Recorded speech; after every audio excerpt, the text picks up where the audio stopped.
Hello बच्चों, आपका स्वागत है आपके अपने यूट्यूब चैनल गुरुकुल एकेडमी पर। बच्चों, आज के वीडियो में हम क्लास 12th के हिस्ट्री के चैप्टर नंबर 4 को देखने वाले हैं। चैप्टर का नाम है विचारक, विश्वास और इमारतें।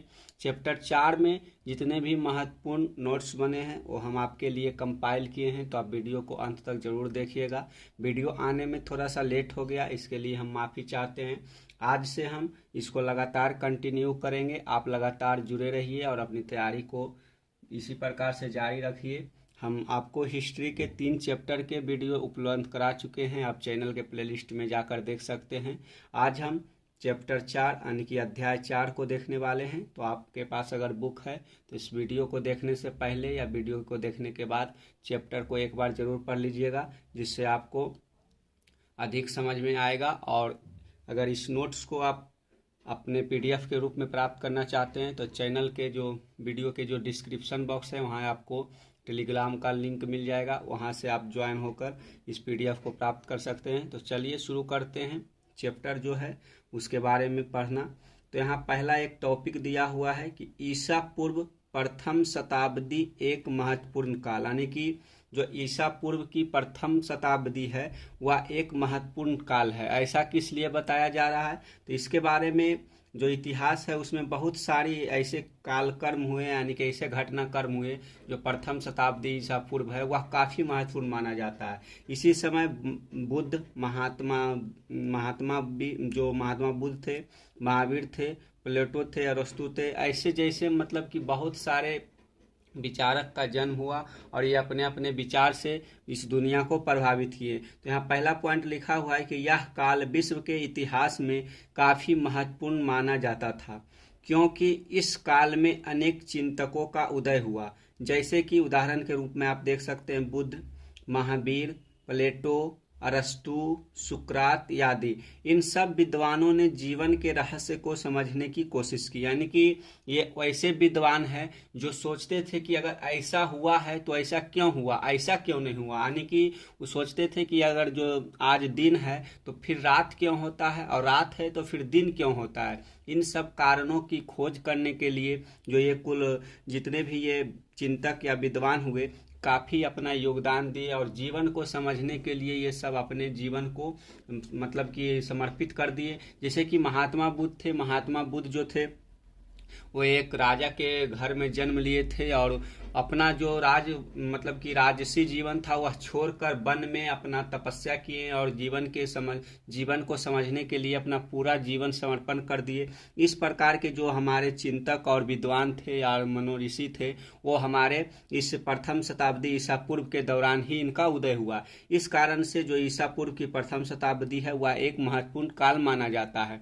इसी समय जो प्रथम ईसा पूर्व था, इसी समय बहुत सारे जो अलग अलग मतलब धर्म है उनका उदय हुआ। जैसे कि जैन धर्म हो गया, बौद्ध धर्म हो गया, इस प्रकार के बहुत सारे धर्मों का उदय हुआ इसी समय, और अपने अपने विचारों के साथ जो ये धर्म थे ये आगे बढ़ता रहा। तो उसी क्रम में जो पहला धर्म का उदय हुआ, यानी कि जो समाज को सुधारने के लिए चिंतकों के द्वारा कुछ नियम कानून बनाए गए, उसमें से पहला था जैन धर्म। जो जैन धर्म था इसके संस्थापक के रूप में ऋषभदेव को माना जाता है। जैन धर्म में टोटल 24 तीर्थंकर यानी कि 24 ऐसे विद्वान हुए जो जैन धर्म को जनता तक यानी कि लोगों तक पहुंचाएं और अपने अपने विचारों को जो आम जनता थी उनको पालन करने के लिए उत्प्रेरित किया। तो चलिए देख लेते हैं कि जैन धर्म हमारे लिए किस प्रकार से महत्वपूर्ण है और एग्जाम के लिए क्या यह महत्व रखता है उसके बारे में समझ लेते हैं।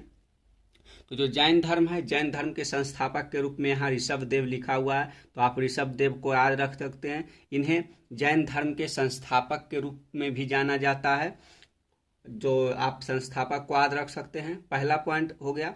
अगला पॉइंट है कि प्रमुख सिद्धांत, जो जैन धर्म है या किस सिद्धांत पर कार्य करता है उसके बारे में पढ़ लेते हैं। तो यहाँ लिखा हुआ है कि जो जैन धर्म है उसका मतलब कि जो सिद्धांत है, प्रमुख सिद्धांत है, वह नियतिवाद है। यानी कि नियतिवाद कहने का मतलब है कि जो भाग्य में लिखा होगा वही होगा, उसे कहते हैं नियतिवाद। यानी कि यहाँ लिखा हुआ है कि नियतिवाद अर्थात सब कुछ भाग्य और नियति के अधीन है एवं पहले से ही निश्चित है, उसे हम नियतिवाद कहते हैं। यानी कि जो भाग्य में लिखा हुआ है, जो होना है वो होकर रहेगा, वैसे मतलब कि वैसे सोच को, वैसे मनोभावना को नियतिवाद कहा जाता है। तो आप नियतिवाद को समझ लिए होंगे कि नियतिवाद किसे कहा जाता है।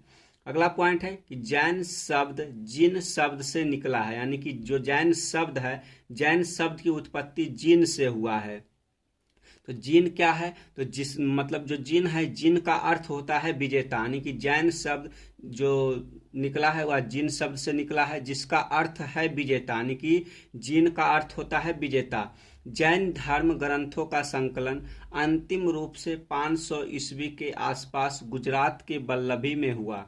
जैन धर्म भारत के प्राचीन धर्मों में से एक है। जैन धर्म की शिक्षाएं 6ठी शताब्दी ईसा पूर्व से पहले ही भारत में प्रचलित थी। यानी कि जो जैन धर्म है, जैन धर्म में जो जैन शब्द है उसकी उत्पत्ति जिन से हुआ, जिसका अर्थ होता है विजेता। जो जैन धर्म के ग्रंथ थे उसका संकलन 5वीं शताब्दी यानी कि 500 ईस्वी था उसके आसपास, या फिर 5वीं शताब्दी के आसपास हुआ था। और इन जैन धर्म को संकलित करने का जो श्रेय है वह वल्लभी में कुछ विद्वानों को जाता है, जो कि जैन धर्म के जितने भी महत्वपूर्ण ग्रंथ थे उनका संकलन हुआ। और जो जैन धर्म की शिक्षा है वह 6ठी शताब्दी ईसा पूर्व से पहले ही भारत में प्रचलित था। यानी कि जब से हमारा मतलब कि दूसरी नगरीय क्रांति का उदय हुआ उस समय से ही जो जैन धर्म थी उसकी शिक्षाएं भारत में प्रचलित थी। इस प्रकार से आप इस पॉइंट से समझ लिए होंगे कि जैन धर्म का जो जैन शब्द है उसका उत्पत्ति किस प्रकार से हुआ, और जैन धर्म के जो प्रमुख ग्रंथ थे उनका संकलन कब हुआ और किस प्रकार से हुआ। इस प्रकार से आप समझ लिए होंगे। तो चलिए अब अगला पॉइंट देख लेते हैं। तो अगला पॉइंट हमारे पास है जैन परंपरा के अनुसार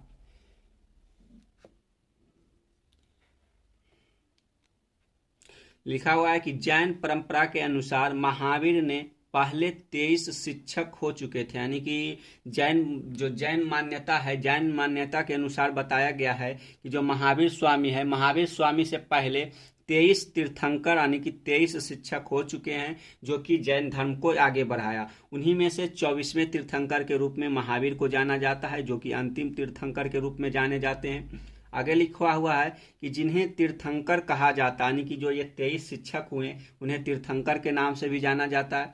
यानी कि वे महापुरुष जो कि पुरुष और महिलाओं को जीवन की नदी के पार पहुंचाते हैं। यानी कि हम तीर्थंकर किसे कहेंगे, तो तीर्थंकर वैसे पुरुष को कहते हैं, यानी कि वैसे महापुरुष को कहते हैं जो पुरुष और महिलाओं को जीवन के नदी से पार करने की जो शिक्षा है वो देते हैं, उसे हम तीर्थंकर के रूप में जानते हैं। तो आप जान चुके हैं कि महावीर स्वामी से पहले 23 तीर्थंकर हो चुके हैं और जो महावीर थे वो 24वें तीर्थंकर के रूप में जाने जाते हैं। हम तीर्थंकर किसे कहेंगे, तो तीर्थंकर वैसे महापुरुष को कहा जाता है जो कि पुरुषों और महिलाओं को जीवन रूपी नदी से पार करने की, यानी कि पार पहुंचाने की जो मतलब कि रास्ता पर करे, उसे हम तीर्थंकर के रूप में जानते हैं।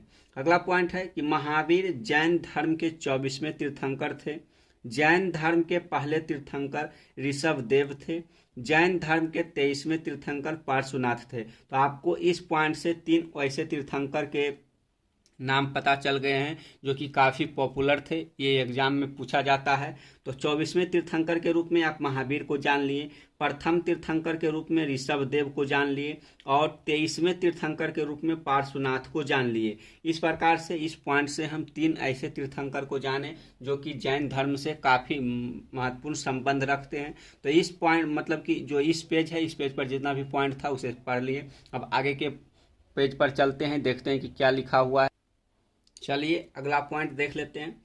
अगला पॉइंट के रूप में है लिखा हुआ है तीर्थंकर। तीर्थंकर का अर्थ क्या होता है ये हम समझते हैं। तीर्थंकर किसे कहा जाता है ये तो हम समझ लिए हैं। तीर्थंकर का अर्थ क्या होता है इसके बारे में थोड़ा सा देख लेते हैं। तो तीर्थंकर का शाब्दिक अर्थ संसार से पार होने के लिए घाट या तीर्थ का निर्माण करने वाला वैसे व्यक्ति को हम तीर्थंकर कहते हैं। तो तीर्थंकर का अर्थ क्या हुआ कि वैसा व्यक्ति जो मतलब कि इस संसार से पार होने के लिए घाट या तीर्थ का निर्माण करे, उसे तीर्थंकर कहा जाता है।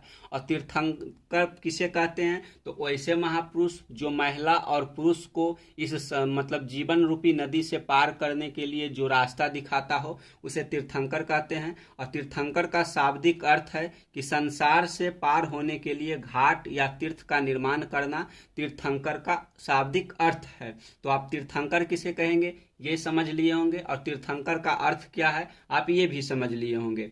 यहाँ पर लिखा हुआ है कि प्रथम तीर्थंकर, तो प्रथम तीर्थंकर के रूप में आप जान चुके हैं कि प्रथम तीर्थंकर हमारे ऋषभ देव थे। इनके बारे में थोड़ा सा जो भी महत्वपूर्ण बातें हैं वो जान लेते हैं। इनसे किस प्रकार के क्वेश्चन हमारे एग्जाम में पूछा जा सकता है इसके बारे में थोड़ा सा समझ लेते हैं। तो यहाँ लिखा हुआ है कि ऋषभ देव जो कि प्रथम तीर्थंकर के रूप में जाना जाता है, इन्हें इस धर्म का संस्थापक माना जाता है।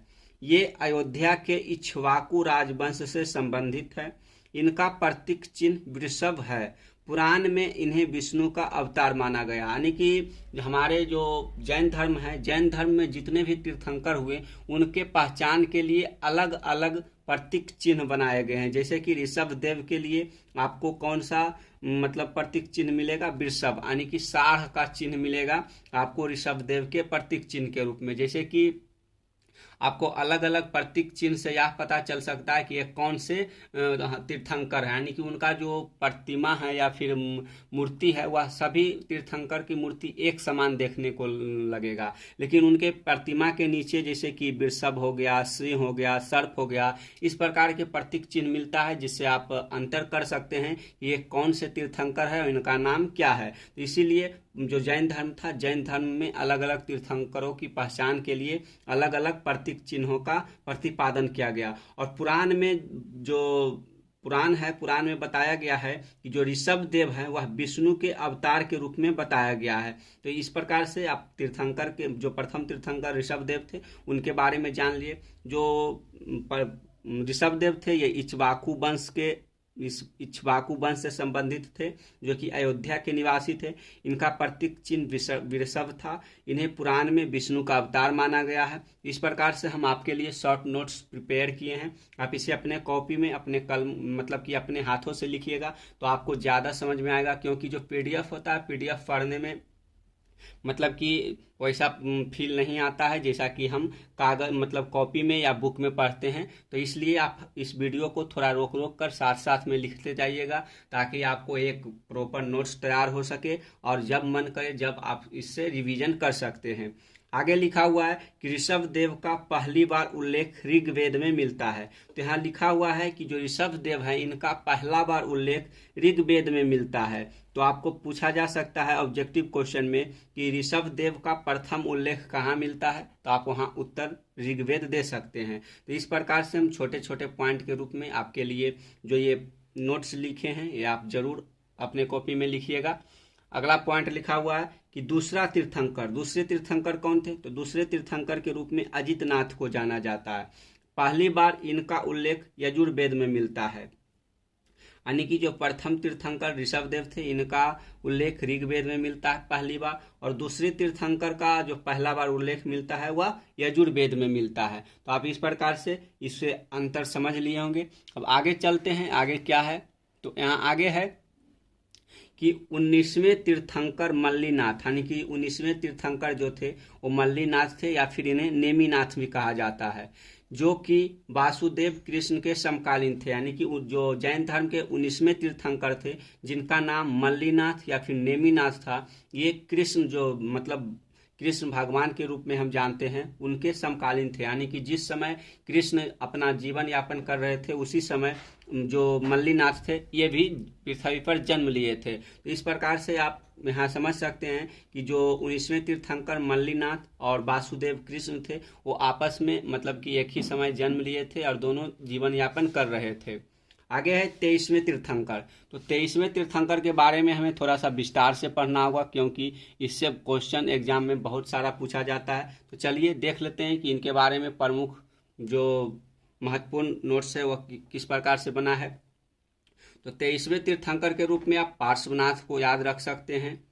पार्श्वनाथ को प्रथम ऐतिहासिक तीर्थंकर माना जाता है। ऐतिहासिक कहने का मतलब है कि वैसा साक्ष्य जो हमें इतिहास में देखने को मिलता हो, यानी कि जिसे हम इतिहास से पढ़कर समझ सकते हैं और ज्ञान अर्जित कर सकते हैं, वैसे चीज़ों को हम ऐतिहासिक बोलते हैं। तो पार्श्वनाथ जो थे ये 23वें तीर्थंकर के रूप में जाने जाते हैं। इनका पहली बार उल्लेख इतिहास में किया गया है, इसलिए इन्हें प्रथम ऐतिहासिक तीर्थंकर माना जाता है, यानी कि इनका पहली बार इतिहास में वर्णन किया गया है। इनका जन्म महावीर से करीब 250 वर्ष पूर्व काशी राज्य में हुआ था, यानी कि जिस समय महावीर स्वामी का जन्म हुआ था उससे 250 वर्ष पहले पार्श्वनाथ का जन्म हो चुका था और वह काशी के राज्य में, यानी कि जो पार्श्वनाथ थे इनका जन्म काशी में हुआ था और काशी के राज पुरोहित के ये पुत्र थे। इनके पिता का नाम अश्वसेन था, माता का नाम बामा था। इनका गृह त्याग 30 वर्ष की अवस्था में हुई थी। गृह त्याग कहने का मतलब है कि जो पार्श्वनाथ थे वह 30 वर्ष की अवस्था में घर छोड़ देते हैं और अपना जीवन यापन जंगलों में करना शुरू कर देते हैं। इनका जो वास्तविक ज्ञान की प्राप्ति है वह 84वें दिन हुआ, यानी कि जब जो पार्श्वनाथ थे ये जब तपस्या करना शुरू किए तो तपस्या करते हुए लगातार इनको 84 दिन बीत गया। उसके बाद इनको 84वें दिन ज्ञान की प्राप्ति हुई थी। इनका प्रतीक चिन्ह सर्प है। अभी बताए थे कि हर जो जैन धर्म के तीर्थंकर हैं उनका अलग अलग प्रतीक चिन्ह होता है। उसी प्रकार से जो पार्श्वनाथ थे इनका प्रतीक चिन्ह के रूप में सर्प को हम देखते हैं, तो आप इसे जान सकते हैं। और जो प्रथम तीर्थंकर थे ऋषभदेव, इनका जो प्रतीक चिन्ह था वह वृषभ या फिर सार था। उसी प्रकार से जो महावीर थे इनके प्रतीक चिन्ह के रूप में सिंह को देखा जाता है। तो आप जो कुछ प्रतीक चिन्ह है जो कि आपको यहाँ देखने को मिलेगा उसे आप याद रख सकते हैं। इनकी उपाधि क्या है? जो पार्श्वनाथ थे इनका उपाधि निर्ग्रंथ माना जाता है, यानी कि इन्हें किसी प्रकार के बंधन से मुक्त बताया गया। यानी निर्ग्रंथ किसे कहेंगे? तो वैसा व्यक्ति या वैसा महापुरुष जिस पर किसी प्रकार का बंधन ना हो, ना तो समाज का बंधन ना ही परिवार का बंधन, वैसे व्यक्ति को हम निर्ग्रंथ कहते हैं। तो आप इस पेज पर जितने भी महत्वपूर्ण टॉपिक या फिर महत्वपूर्ण नोट्स थे वो आप समझ लिए होंगे। तो चलिए अब अगले पेज पर चलते हैं, उसमें क्या लिखा हुआ है उसे समझते हैं। चलिए बच्चों अब आगे देख लेते हैं। तो यहाँ एक नोट्स दिया हुआ है, जो निर्ग्रंथ है उसका शाब्दिक अर्थ क्या है हम बताए थे, तो आप इसे नोट्स के रूप में लिख सकते हैं। यहाँ लिखा हुआ है कि निर्ग्रंथ का शाब्दिक अर्थ बंधन रहित, जिसने सभी बंधनों को तोड़ दिया हो, वैसे व्यक्ति को या फिर वैसे मनुष्य को निर्ग्रंथ कहा जाता है। तो आप इस नोट्स को ध्यान रख सकते हैं। आगे है महावीर स्वामी। महावीर स्वामी के बारे में जितने भी महत्वपूर्ण बातें हैं, महत्वपूर्ण नोट्स है, वो हम आपको विस्तार में बताएंगे, क्योंकि जो जैन धर्म से संबंधित जितने भी क्वेश्चन पूछा जाता है वह आपको महावीर स्वामी से संबंधित ही पूछा जाता है। इसलिए जैन धर्म को आप पूरी तरीके से महावीर स्वामी से रिलेटेड ही बातें जानेंगे, जिससे आपको एग्जाम में ज़्यादातर क्वेश्चन देखने को मिलेगा। तो महावीर स्वामी के बारे में हम A to Z पढ़ेंगे, यानी कि इनका जन्म कहाँ हुआ, ये किस प्रकार से अपना जैन धर्म में जाना स्वीकार किए, सब चीज़ें हम इस वीडियो में देखने वाले हैं। तो यहाँ लिखा हुआ है कि 24वें तीर्थंकर एवं अंतिम तीर्थंकर महावीर स्वामी, जिन्हें जैन धर्म का वास्तविक संस्थापक माना गया है। आपको यहाँ दो बात देखने को मिलेगा, जैन धर्म का संस्थापक और दूसरा शब्द मिलेगा जैन धर्म का वास्तविक संस्थापक। तो जैन धर्म का संस्थापक जो है वो ऋषभदेव को माना जाता है, जबकि जैन धर्म का वास्तविक संस्थापक के रूप में महावीर स्वामी को माना जाता है। तो ऐसा क्यों? ऐसा इसलिए कहा जाता है कि जिस समय महावीर स्वामी ने जैन धर्म में अपना उपदेश देना शुरू किए तो जो जैन धर्म था वह काफ़ी पॉपुलर हुआ और लोगों में यह अपना पहुंच बना सका। इसीलिए महावीर स्वामी को जैन धर्म का वास्तविक संस्थापक माना जाता है। जो महावीर स्वामी थे ये 24वें तीर्थंकर एवं अंतिम तीर्थंकर माने जाते हैं। इसका मतलब हुआ कि जो महावीर स्वामी थे, महावीर स्वामी के बाद कोई और जैन धर्म के तीर्थंकर नहीं हुए, बल्कि जो महावीर स्वामी थे ये अंतिम तीर्थंकर के रूप में जाने जाते हैं। तो ये पॉइंट से आपको क्लियर हो गया कि महावीर स्वामी 24वें तीर्थंकर थे एवं अंतिम तीर्थंकर थे और महावीर स्वामी को जैन धर्म का वास्तविक संस्थापक माना जाता है। अगला पॉइंट है जन्म। तो महावीर स्वामी का जन्म कब हुआ इसके बारे में इतिहासकारों में काफ़ी मतभेद है। कुछ इतिहासकारों का मानना है कि इनका जन्म 599 ईसा पूर्व में हुआ था, जबकि कुछ इतिहासकारों का मानना है कि इनका जन्म 540 ईसा पूर्व में हुआ है। तो आप इस दोनों डेट को याद रख सकते हैं। अगर आपको ऑब्जेक्टिव क्वेश्चन मिले तो उसमें से जो ऑब्जेक्टिव क्वेश्चन में आपको ऑप्शन में मिले उस पर टिक लगा सकते हैं। अगर आपको मतलब कि एग्जाम में सब्जेक्टिव क्वेश्चन लिखना हो तो उसमें से आप 540 ईस्वी को लिख सकते हैं, यानी कि 540 ईसा पूर्व को लिख सकते हैं, क्योंकि एनसीईआरटी बुक में भी आपको यही डेट देखने को मिलेगा। तो आप इसे याद रख सकते हैं। तो यहाँ लिखा हुआ है कि जन्म इनका 540 ईसा पूर्व या 599 ईसा पूर्व में हुआ था, और इनका जन्म स्थान जो था वह कुंडग्राम बज्जी संघ में यानी कि वैशाली गणराज्य में हुआ था। गणराज का मतलब क्या होता है? तो गणराज का मतलब होता है कि एक वैसा संघ जिसमें कुछ राजाओं के संघ के द्वारा शासन चलाया जा रहा हो, वैसे राज्य को हम गणराज की संज्ञा देते हैं। तो जो कुंडग्राम था, यानी कि एक गांव का नाम है कुंडग्राम, उसी मतलब कि जो वैशाली गणराज था, वैशाली गणराज का एक अन्य राज था बज्जी संघ, और बज्जी संघ में इनका जन्म हुआ था कुंडग्राम में। तो आप इस प्रकार से जान लिए कि इनका जन्म 540 ईसा पूर्व या 599 ईसा पूर्व कुंडग्राम जो कि बज्जी संघ के अंतर्गत आता था, और जो बज्जी संघ था वह वैशाली गणराज का एक संघ था। इस प्रकार से आप इस पॉइंट को समझ लिए होंगे। आगे है माता का नाम। तो जो महावीर स्वामी थे इनके माता का नाम त्रिशला था, जो कि यानी कि जो त्रिशला थी वह लिच्छवी शासक चेतक की बहन थी। अभी बताए कि जो वैशाली था, वैशाली एक गणराज्य था, उसी गणराज्य का एक संघ लिच्छवी भी था, और जो लिच्छवी की मतलब जो लिच्छवी का शासक चेतक था उसकी बहन त्रिशला थी, जो कि महावीर स्वामी के माता के रूप में जानी जाती है। तो आप इतना याद रख सकते हैं कि महावीर स्वामी के माता का नाम त्रिशला था, जो कि लिच्छवी गणराज के शासक चेतक की बहन थी। आगे है कुल, यानी कि जो महावीर स्वामी थे ये किस कुल में जन्म लिए थे? तो इनका कुल ज्ञात्रिक कुल था, जो कि सिद्धार्थ ज्ञात्रिक कुल के प्रधान थे, यानी कि इनका कुल ज्ञात्रिक कुल था, और ज्ञात्रिक कुल के प्रधान के रूप में सिद्धार्थ को जाना जाता है। तो आप सिद्धार्थ मतलब कि सिद्धार्थ इनके पिता थे, तो इसलिए ज्ञात्रिक कुल के प्रधान के रूप में सिद्धार्थ को जाना जाता है। तो यहाँ हो गया माता का नाम त्रिशला और पिता का नाम सिद्धार्थ, आप याद रख सकते हैं। और जो महावीर स्वामी थे इनका बचपन का नाम वर्धमान था, यानी कि जब इनका जन्म हुआ था उस समय महावीर स्वामी का नाम वर्धमान रखा गया था। अब आगे देख लेते हैं आगे क्या है इनके बारे में। आगे है पुत्री, यानी कि जो महावीर स्वामी थे इनका विवाह हुआ था, और विवाह के बाद इनको एक पुत्री का प्राप्ति होता है जिनका नाम प्रिय दर्शना रखा गया। और प्रिय दर्शना की शादी जो है मतलब कि जमाली के साथ होता है, उसके बारे में भी आगे देखेंगे। तो आप इनके पुत्री के रूप में जान लिए कि इनका जो पुत्री था उनका नाम प्रियदर्शना था।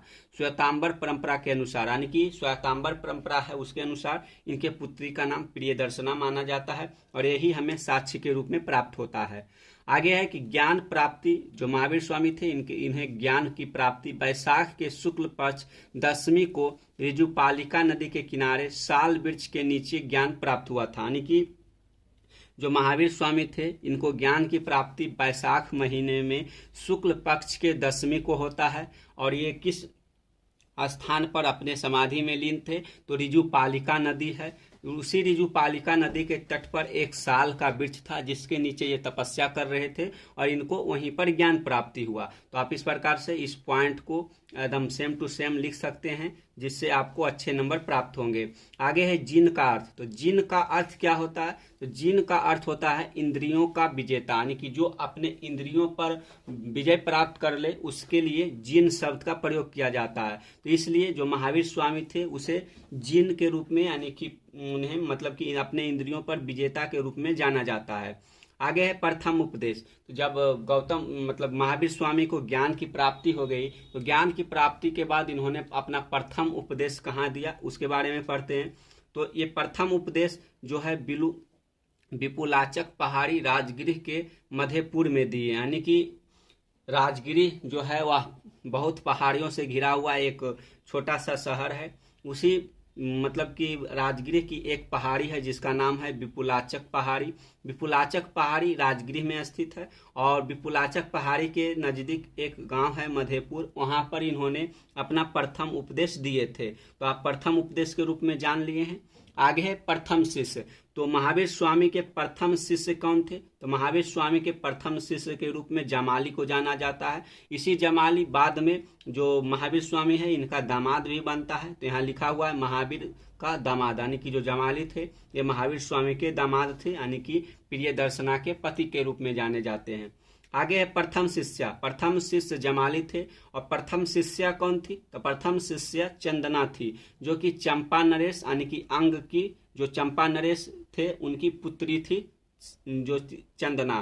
तो प्रथम शिष्य जमाली था और प्रथम शिष्या चंदना थी। शिष्या कहने का मतलब है कि वैसा उपासक जो कि स्त्री हो, और वैसा उपासक जो पुरुष हो उसे शिष्य बोला जाता है, और स्त्री जो स्त्री होती है उसको शिष्या बोला जाता है। तो आप ये समझ लिए होंगे।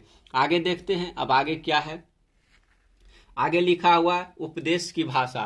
तो जो महावीर स्वामी थे यह किस भाषा में उपदेश देते थे? तो इनकी जो उपदेश देने की भाषा थी वह प्राकृत भाषा थी। उस समय प्राकृत भाषा आम जनता की बोलचाल की भाषा थी, इसलिए जो जैन धर्म था वह आम लोगों में काफी पॉपुलर हो पाया।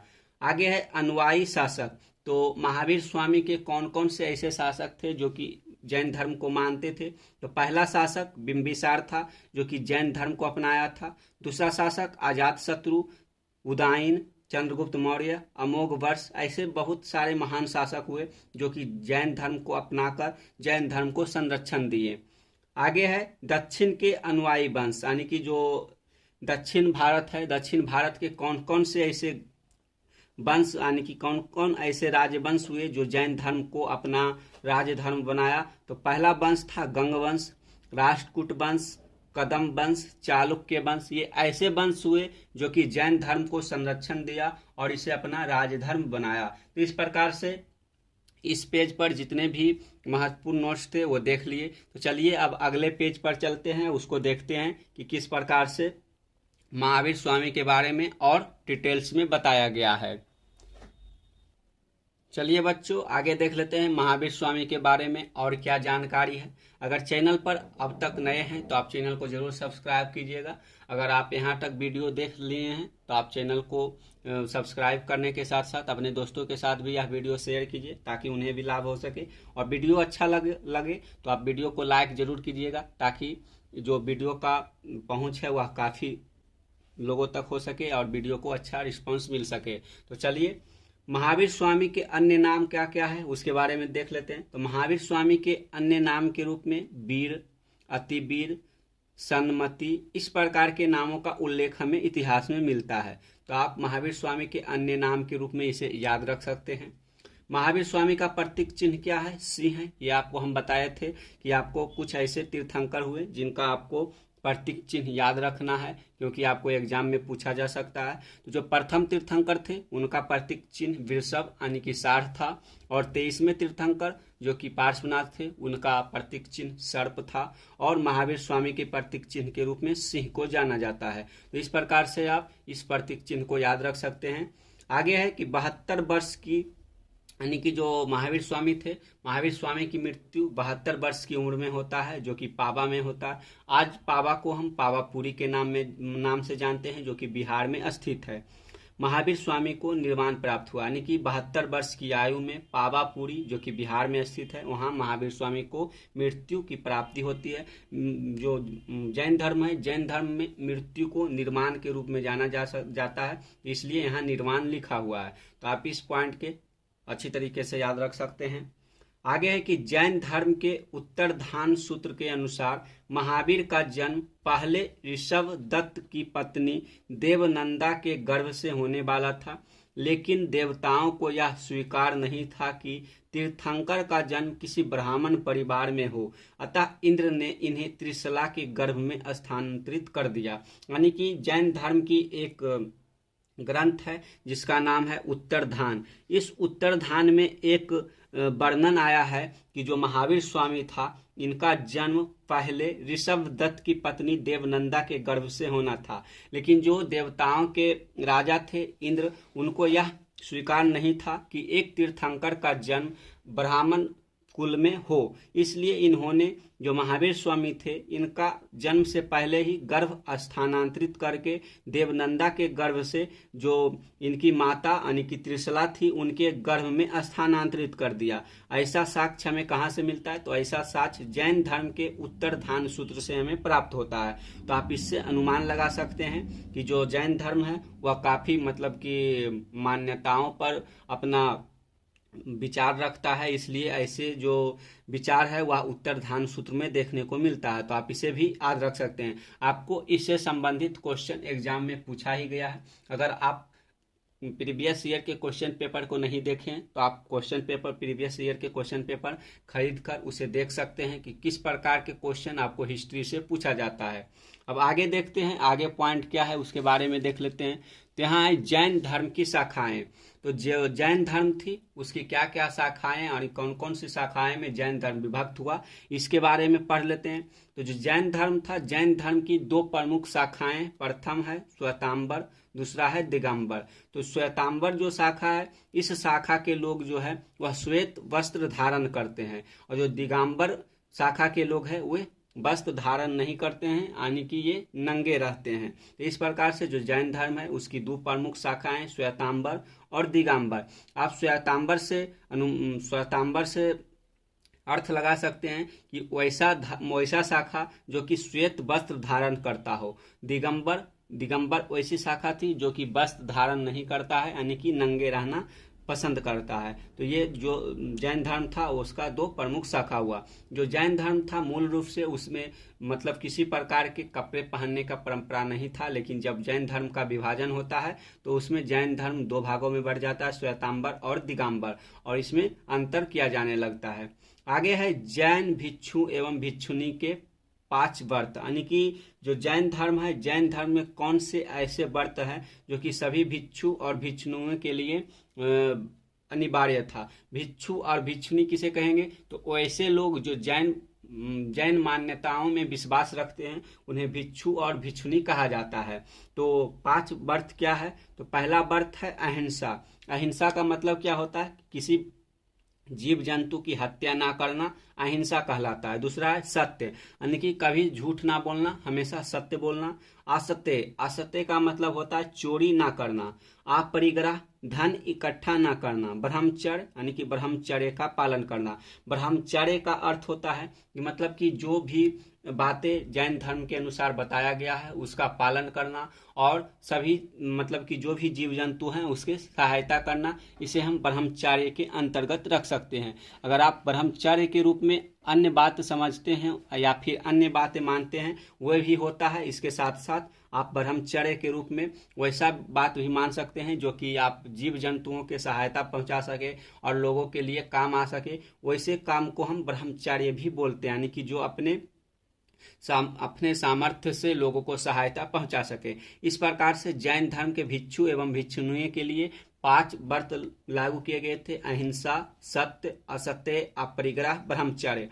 पहले केवल जो 23वें तीर्थंकर पार्श्वनाथ थे उनके द्वारा ये 4 जो व्रत था वो दिया गया, और ये 5वां व्रत जो ब्रह्मचर्य है यह महावीर स्वामी के द्वारा जोड़ा गया। तो महावीर स्वामी ने इस 5वें व्रत ब्रह्मचर्य को क्यों जोड़ा? तो ऐसा इसलिए किया गया क्योंकि जो मतलब कि भिक्षु या भिक्षुनी है उसमें आत्म संयम लाया जा सके, यानी कि अपने आप के इंद्रियों पर कंट्रोल किया जा सके, इसलिए इन्होंने 5वें व्रत यानी कि ब्रह्मचर्य को लागू किया। और इसी ब्रह्मचर्य व्रत को लागू करने के बाद जैन धर्म में कपड़ा त्याग दिया गया, यानी कि कपड़ा पहनने की जो परंपरा थी उसे समाप्त कर दिया गया। यहाँ लिखा हुआ है कि 5वां व्रत ब्रह्मचर्य महावीर स्वामी के द्वारा जोड़ा गया था। बाकी के 4 व्रत पार्श्वनाथ ने प्रतिपादित किए थे। तो आप समझ लिए कि जो 1, 2, 3 और 4 व्रत है ये पार्श्वनाथ के द्वारा जोड़ा गया, जबकि 5वां व्रत जो ब्रह्मचर्य है यह महावीर स्वामी के द्वारा जोड़ा गया।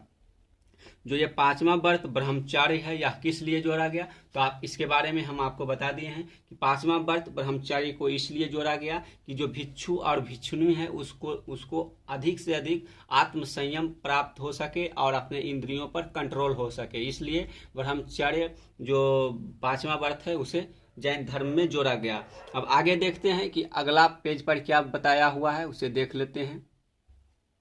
अगला टॉपिक है प्रसिद्ध जैन तीर्थंकर, यानी कि जो प्रसिद्ध जैन तीर्थंकर हुए हैं, मतलब प्रसिद्ध जैन तीर्थ हुए हैं, उसके बारे में देख लेते हैं। तो तीर्थ क्या होता है? तीर्थ वैसे स्थान को बोला जाता है जो कि उस धर्म से संबंधित काफी प्रसिद्ध हो और जो भी उस धर्म के लोग हो उसके लिए सभी के मन में श्रद्धा हो, उसे हम तीर्थ कहते हैं। तो जैन धर्म के प्रसिद्ध तीर्थ कौन कौन से हैं उसके बारे में समझ लेते हैं।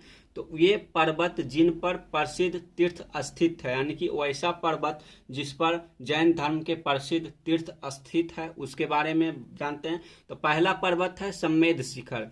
जो सम्मेद शिखर है वह झारखंड में स्थित है। इस सम्मेद शिखर पर ही अधिकतर जैन धर्म के जो तीर्थंकर थे उनको मृत्यु की प्राप्ति होती है, इसलिए इस सम्मेद शिखर पर काफी बहुत सारे जैन धर्म से संबंधित तीर्थ स्थल है। इसी सम्मेद शिखर पर 23वें तीर्थंकर पार्श्वनाथ की मृत्यु होती है और यहीं पे उनको ज्ञान की प्राप्ति होती है।